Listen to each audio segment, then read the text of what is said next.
just about anything that has a deadline on it it's overwhelming to me.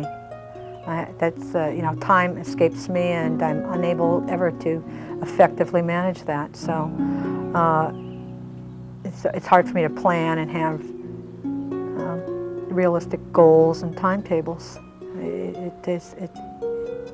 I cannot master it.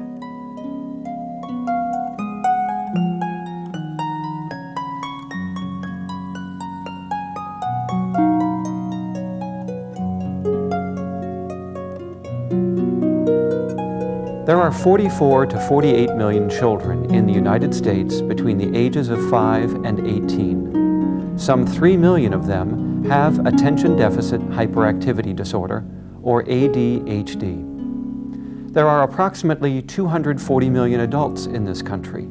As many as 7.2 million of them also suffer from ADHD.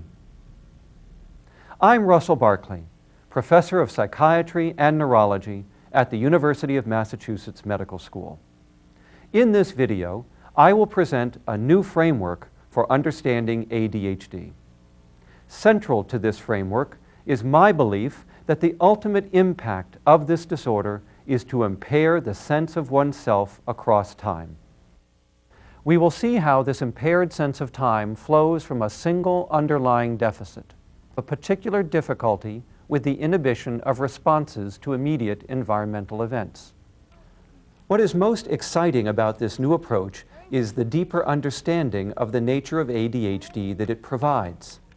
From this new level of understanding, we can derive principles that can facilitate the search for effective interventions. These principles also help explain why many existing treatments work well, while some others do not. Before I turn to this new theory, let's look back a bit at how ADHD was understood in the recent past. This is important to do because by the end of the 1980s, a great deal had been learned about this disability. The consensus held by most researchers at that time was that the disorder stemmed from a central problem with attention. This attention deficit was seen as having three main components: inattention, including poor sustained attention and distractibility, impulsivity, and hyperactivity. There was agreement that the disorder begins in childhood and is relatively stable and persistent over time. At least 80% of the children diagnosed appear to have it 10 years later, during mid-adolescence. Up to 65 to 70% of those diagnosed in childhood continue to be symptomatic into adulthood. ADHD typically produces impairments in major life activities. The person often demonstrates significant difficulties in school functioning, peer relationships, occupational success, family functioning, and responsibilities of self-care and daily living.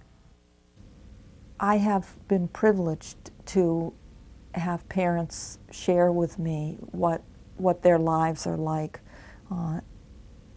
What parents will describe is living day in and day out with a sense of discouragement and guilt that there must be something that they're doing wrong that is creating all of this stress and all of these behavioral difficulties with their children. Probably when she was in her toddler years. She used to attack her cousins quite a bit. She was very aggressive. Finally, she was uncontrollable in the classroom, and they just didn't know how to deal with her, and they wanted to hold her back another year. And then we started, probably when he started nursery school, we realized that he wasn't like other children. He immediately had problems in nursery school. Having other friends to the house or anything like that, he would really not get along socially. Other kids didn't like him. Well, I think the impact of adult ADHD is quite pervasive. For those who truly suffer from ADHD, it causes a great deal of disruption to a person's life. It was like all of my life I was putting myself down because I always thought I was stupid or I didn't get things the first time around. Academically, like I said, going through grammar school, I went through numerous grammar schools, due to the fact that it was just labeled a discipline problem. Going into a school and finding you're going to be going into a, quote, an adjustment class or a grade where you're going to be seeking help.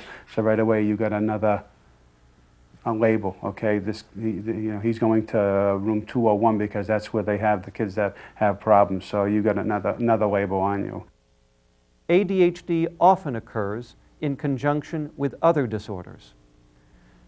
Specifically, 40 to 65% of those having ADHD also show oppositional defiant disorder. 25 to 45% have conduct disorder. 30 to 35% have learning disabilities, and 15 to 27% may have major depression. Cross-cultural studies find that this disorder occurs in all countries and ethnic groups.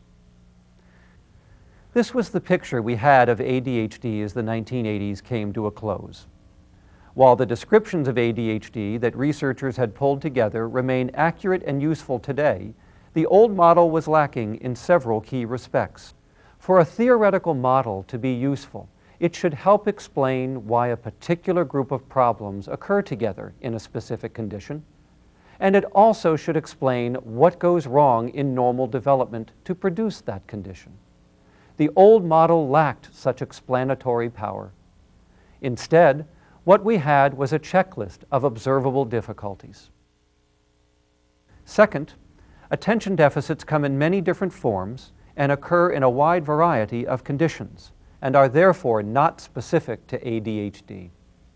Furthermore, recent research findings indicate that a deficit in attention is not the central problem. People with ADHD don't show attention deficits in many situations when attention is defined as accurately perceiving incoming stimuli. What are some of the new findings that the old model does not predict?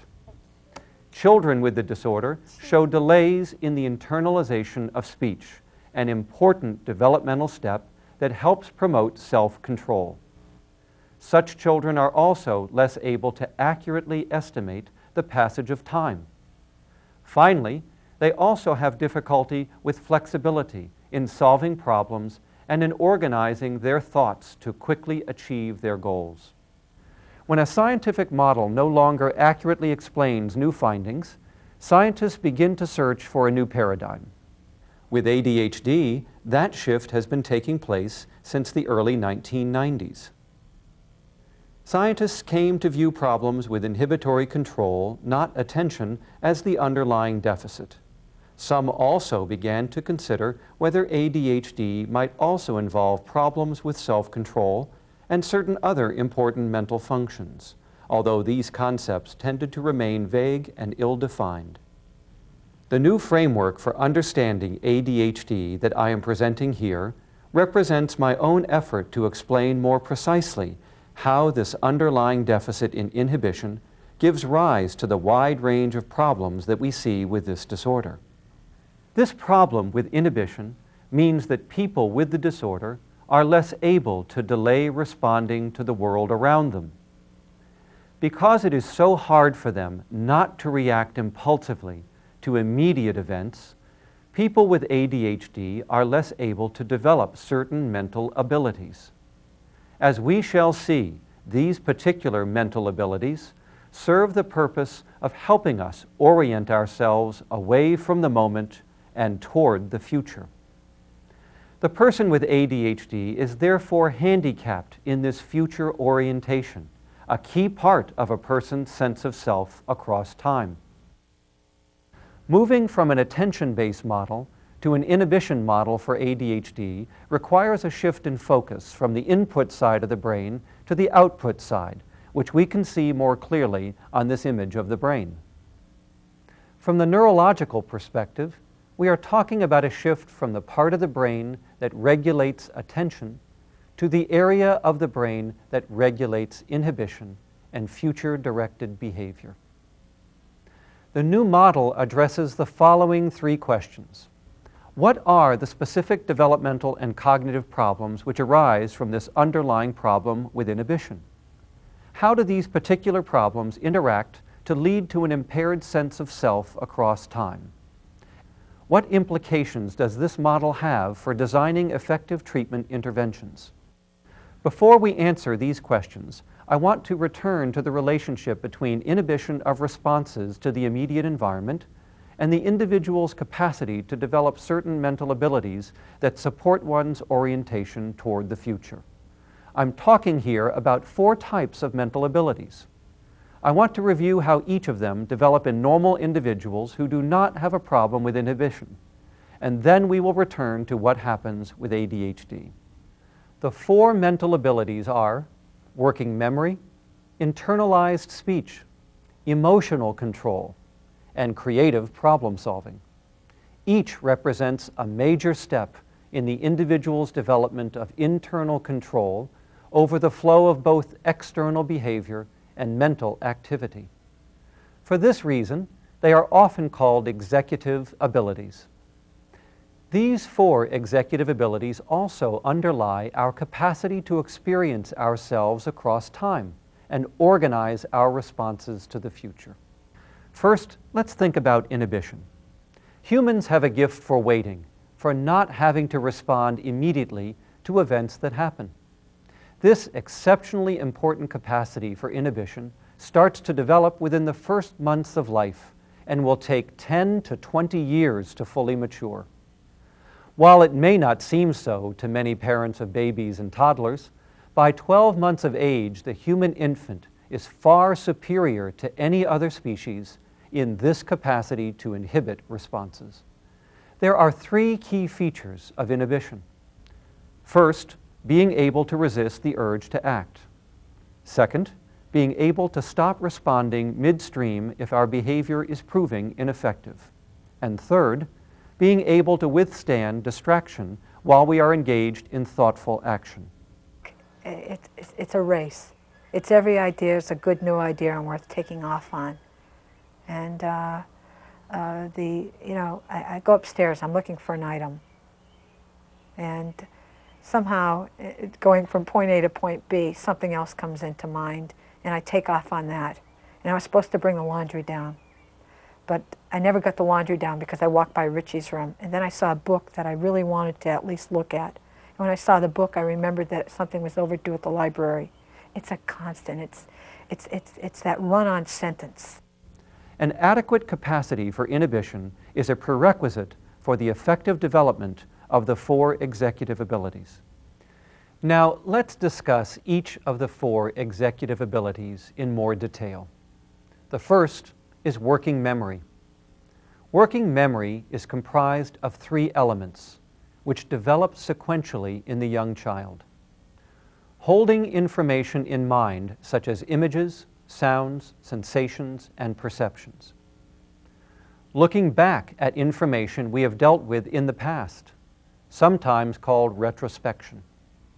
Foresight, or sensing the future, sometimes called prospection. We achieve foresight by looking back and discovering meaningful patterns from the past. These patterns are then applied to the future as our educated guesses about what will happen next. These 3 elements form the basic building blocks of our ability to see ourselves across time, recalling our past and envisioning ourselves in the future. The second executive function is internalized speech, the mind's voice. Initially, children use language to describe and label things and to instruct and question others. As speech gradually develops, it takes on an additional, extremely important function. In addition to its public outer direction, it is also directed towards the self and becomes private, a process that is typically complete by the age of 10 to 12 years. Self-directed private speech comes to serve the same structuring and self-regulating purposes within the self. An internal dialogue takes place in which inner speech enables us to reflect on events, describe things, and question and instruct ourselves. In conjunction with working memory, inner speech can help guide behavior over extended periods of time. This results in part from the creation of internal rules for how to respond to particular situations based on what has happened in the past and how we imagine things will go in the future. The third executive ability is emotional control. The child first expresses emotion only toward others in a fashion that is not under much self-control. Gradually, the ability develops to express emotion internally as well, in a much more self-regulated manner. Controlled inner emotional responses in interaction with working memory and internalized speech ultimately give rise to what we call intrinsic motivation. We use terms like persistence, doggedness, determination, ambition, and willpower to describe what we see when intrinsic motivation is guiding the individual's behavior. Immediate external rewards and consequences become much less important as intrinsic motivation directed at long-term goals takes over. From this perspective, emotional control helps the individual move effectively towards the future. The fourth and last executive ability, which is also the last to develop, is creative problem solving. There are two main components of creative problem solving: analysis and synthesis. Analysis enables us to take old behavior patterns apart. Synthesis permits us to recombine behaviors into novel patterns. Many of the new combinations may be useless, but some will be useful, and a few will be creative gems. Creative problem solving arises out of child's play. Play teaches children the physics of the way the world works, how to take it apart, and then how to recombine it into novel arrangements. As the child grows, so does the ability to mentally play with information. Creative problem solving in interaction with working memory, internalized speech, and emotional control gradually enables us to adapt to new information, predict what may happen, and invent strategies about how to respond most effectively to future events. To sum up so far, we began with the ability to wait, which is inhibition. This then permits the development of the four executive abilities: working memory, internalized speech, emotional control, and creative problem solving. As children mature, the four executive abilities enable them to organize and carry out increasingly complex sequences of responses. Behavior becomes more internally regulated, persistent, efficient, and goal-directed. Scientific thinking now suggests that there are specific areas of the brain underlying each of these components. Inhibition and the executive abilities are primarily supported by what is called the prefrontal region. The first highlighted area of the prefrontal cortex regulates our capacity for inhibition. The areas adjacent to that one, occupying the outside surfaces of the prefrontal region, underlie working memory. The right side seems to be more involved in working memory, and the left is more involved in internalized speech. A region on the walls found between the two hemispheres contributes to our emotional self-control. And this area, in front of the cortex, just behind the forehead, seems to underlie creative problem solving. In well-functioning individuals, these brain regions and the functions they support work together in concert. Over the 20 to 30 years these abilities take to mature, the individual is increasingly able to choose to respond or not to respond, to engage in flexible, self-controlled behavior, to adapt to change, and to anticipate the future. Such an individual is able to reap long-term benefits from current goal-directed behavior. It's very much like an orchestra, with each section of the orchestra interacting to make the music come alive and accomplish the goal of performing an elegant, harmonious symphony. In ADHD, inhibition is impaired. Because of this relative weakness in the ability to wait, each of the four executive abilities dependent upon it become compromised as well. Each executive ability is more erratic, making the overall executive system less effective in controlling and guiding behavior. There is the big movement activity, and this is what we stereotypically associate with ADHD, the running and jumping and climbing and racing off through the shopping mall, and crawling around under the furniture in restaurants, standing up on the benches in a bus stop.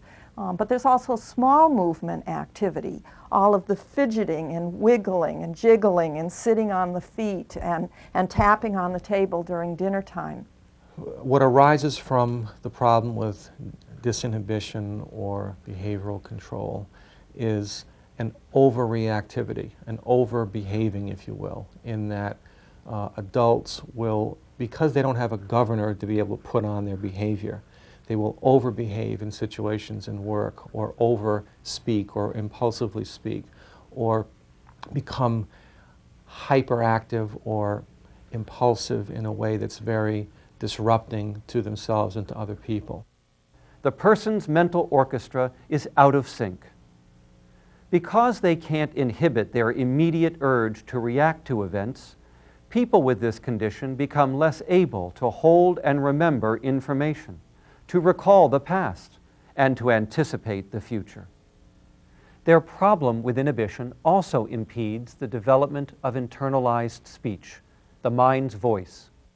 Number one, I hear adults complain frequently about their impulsive speech. So they may have a thought that's on their mind, and then it's on their mind, and before they know it, it's out their mouth, and it's inappropriate, or it causes problems with a boss, or it causes problems with a spouse, and they will often say, "Oh, I can't believe I said that. There I go again. I can't seem to hold back and keep my mouth shut when I really should."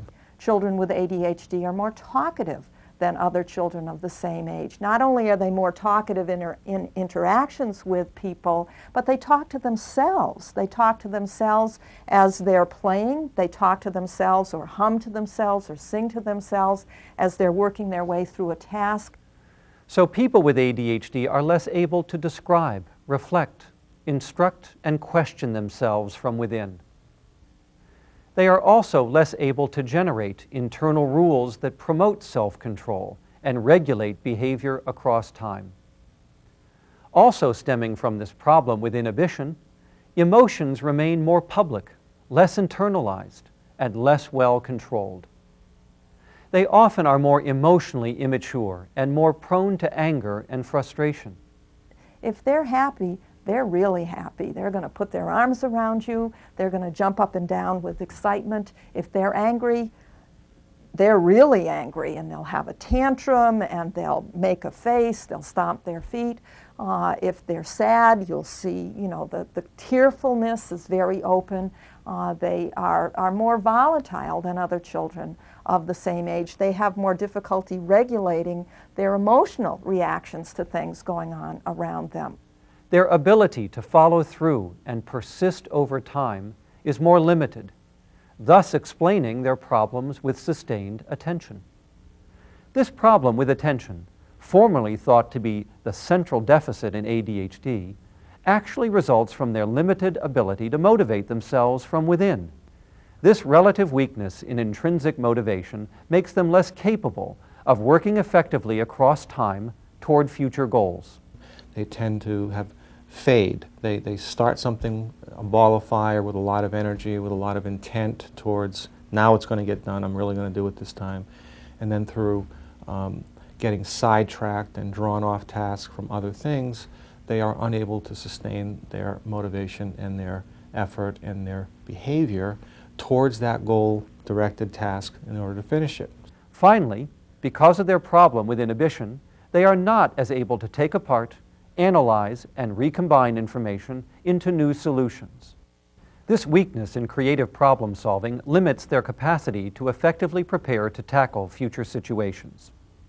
In ADHD, then, all four executive abilities are compromised.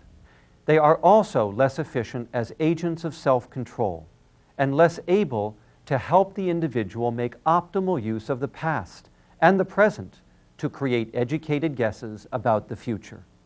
Because of all these difficulties, the person is much less able to succeed at activities which must be organized and sustained over time. They have trouble keeping their mind's eye on the prize, leaving them more vulnerable to the influences of the moment. The theory would suggest that their window of time is not expanding around them at the same pace as other children of the same age. And they're much more focused on what's going on right here, right now, in this moment. I have come to believe that it is this sense of oneself across time and into the future that is the central executive. Time, in effect, is the organizing principle of our mental orchestra because of its profound role in decision-making and regulating our behavior. We could say that the person with ADHD suffers from time blindness. More accurately, the person is nearsighted when it comes to time, dealing with events only when they become close at hand, while neglecting those that lie farther ahead in the future. How can we treat this deficiency in inhibition and the problems that arise from it, including the individual's impaired sense of time? An effective treatment for ADHD should include several key components. A treatment approach that includes all of these components will be the most successful. First, a careful diagnostic evaluation is needed to confirm that the person in fact has the disorder. In the absence of a sound, theory-based evaluation, people are at risk of getting the wrong diagnosis and possibly the wrong treatment.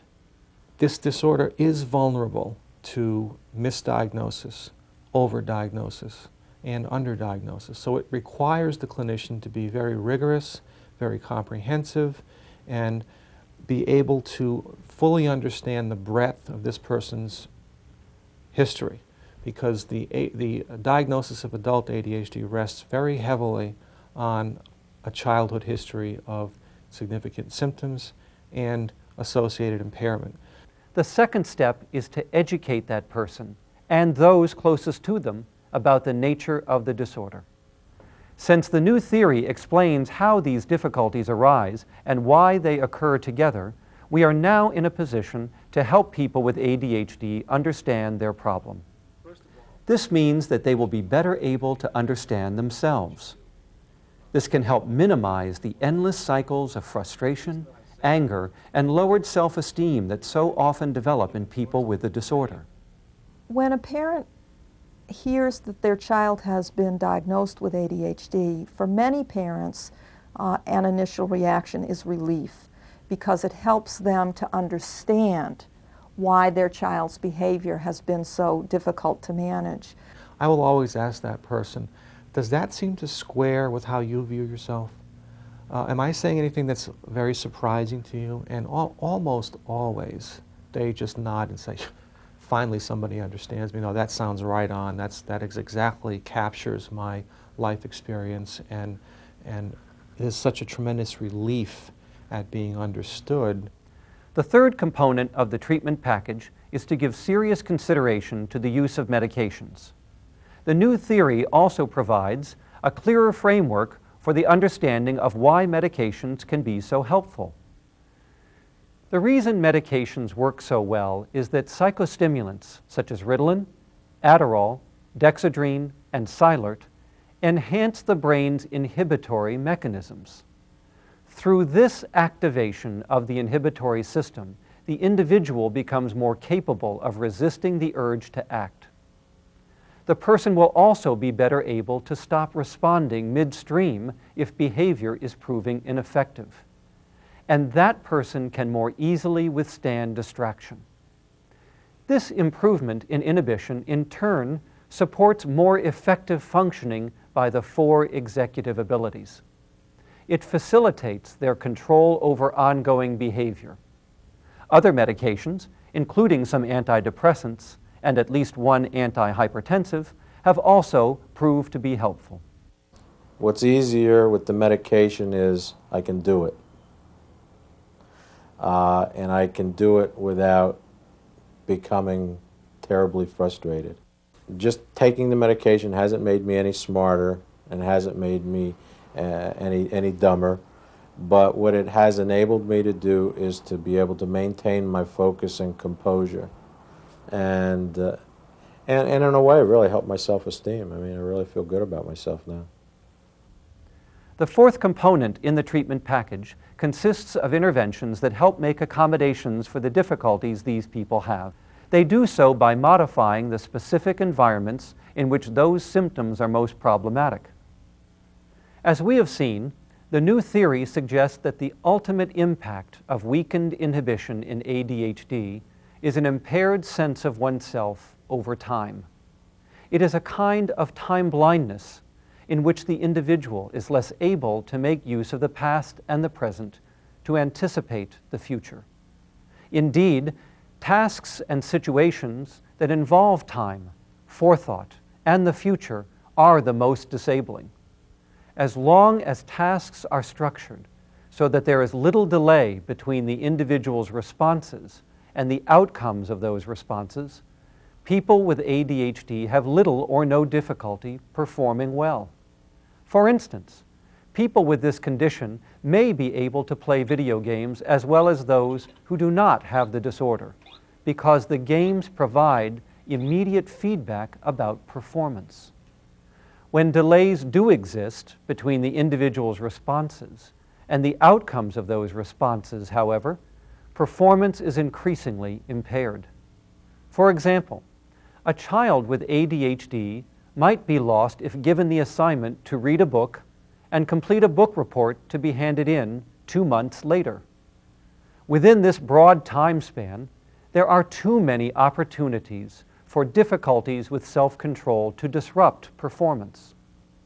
Instead, the task should be broken down into manageable time intervals. One short chapter could be assigned each day, with a single paragraph to be turned in afterwards. Then an immediate reward should be provided. With this restructuring, the child is more likely to do an excellent job. This example illustrates the way that time can be the enemy of the person with ADHD, yet it also demonstrates how bridging time, by breaking the task down into smaller units, can help the person organize and maintain his performance at a higher level. We need to ask the question, where is the point of performance for the task at hand? The phrase point of performance is important because it focuses our attention on the precise setting where the person is having trouble doing what they need to do. If the problem is completion of work in the classroom, getting along with the kids on the playground, or learning how to load the dishwasher at home, the point of performance is in each of these settings, and that is where we need to locate our intervention. The farther away an intervention is in space and in time from the point of performance, the less effective that intervention will be. In addition to the great importance of structuring tasks to minimize the time interval between responses and outcomes, this theory suggests that placing key information at the point of performance that can help guide, organize, and maintain their behavior can help make up for the deficiencies in the 4 executive abilities. For example, in the classroom or work setting, it will be helpful to minimize distractions and display information directly associated with carrying out the task at hand. Such interventions will assist the individual to compensate for the underlying problem with inhibition and deficiencies in working memory. The idea is to try to create prompts or cues in the environment to jog their memory and make sure that they remember or can stop, look, and listen again instead of getting sidetracked or just losing complete track of time. Because of the underdevelopment of internalized speech, people with ADHD are less able to regulate their behavior using their own internalized rules. Displaying rules that support on-task behavior at the point of performance can help them compensate for this problem. They require more external support and guidance for their behavior because internally they're not able to do that as well for themselves. Since they also have an underdeveloped ability for emotional control, with a related weakness in intrinsic motivation, it is crucial to augment this executive ability by providing external sources of motivation at the point of performance. This might consist of using artificial rewards, such as tokens, which the child earns by performing the activity. These tokens can later be exchanged for privileges or treats. ADHD leads to a difficulty with creative problem solving. To address this difficulty, problems should be written down using a word processor or physically broken down into their components to allow the person to manually manipulate those components. Because their attention is captured more readily by physical forms of information, they will be more likely to find this approach to problem solving useful. Finally, in combination with the types of interventions already mentioned, placing external representations of time at the point of performance can be helpful in supporting successful functioning. If the individual's internal clock does not function well, we can place an external clock at the point of performance. With a child in school, instead of announcing that there are 30 minutes left to complete a task, it might be far more helpful to place a timer or clock on the desk that clearly shows the passage of time, and say that when the bell rings or the big hand gets to the 6, the task needs to be finished. This device should have a traditional clock face with hands and numbers to give the child not only a sense of the passage of time, but also an indication of how much time remains. ADHD is often a chronic condition for which currently there is no cure. Treatments need to be maintained because when they are withdrawn, the individual's functioning usually will decline sharply. If a sound treatment package is kept in place, people can compensate for this disorder very effectively. They can live their lives to the best of their ability, and they can make truly outstanding contributions in all walks of life. Living well with this condition requires the understanding, support, and love of those closest to the person with the disorder. I believe that understanding how one comes to organize behavior across time is the key to unlocking the mystery of ADHD. I hope that this new way of thinking will help encourage others to continue to develop ways of promoting the success of those who have the disorder. We can take the best of what we have learned in the past and what we now know today and apply it toward a brighter future for those with ADHD.